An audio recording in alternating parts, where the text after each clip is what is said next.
নেশাগ্রস্ত অবস্থায় পুর পরিষদের কাউন্সিলর ও তার স্বামীকে গালিগালাজ করার অভিযোগে এক ব্যক্তির বিরুদ্ধে এমনকি কাউন্সিলর বাড়িতে বৃহস্পতিবার হামলার চেষ্টা করে বলে অভিযোগ। ঘটনা জানিয়ে আরকিপুর থানায় মামলা করেন কাউন্সিলর।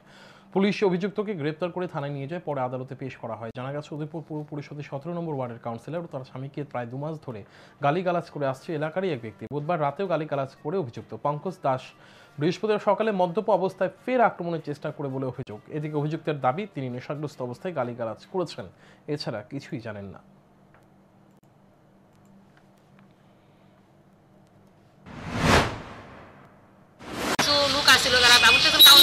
বিভিন্ন প্রবলেম মানুষ যাইতে পারে, লোক আসলো বাড়িতে আসলো, তবে আমরা আসানো করেছি যে কি আসবে সে ক্লিয়ার ওয়ার্ড নিয়ে এসে আইলো আতঙ্কতে এবার হয়েছে শুনলে সবাই আইলো ধরে হয়েছিল। এবার সে মানে বাড়ি তুলে নেবো, আমার ছেলের এমন অবস্থা আছে, সবাই ধরে টাকা দিন এবার সরাইছে আর কি। তখন আমি এখন থানাতে আইছি, আমি শেষ করলাম। আমি কইতে পারি না, আমি তো সকাল থেকে নেশা করতেছি। ফুবির দাসা ছিল, মোটর বিটছিলেন, পাপ্ত মোটর বিটছেন, হেরো বাবা হইতে বসি, কাউন্সিলরের বাবা হইতে বসি।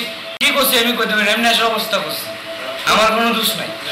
এরা যদি কোনো কমপ্লেন করে দেয়, আমি হেয়ার বাইট মার্ডার করতাম গেছি না, কোনো খারাপ কাজ করতাম গেছি না, আমি নেশা অবস্থা করছি।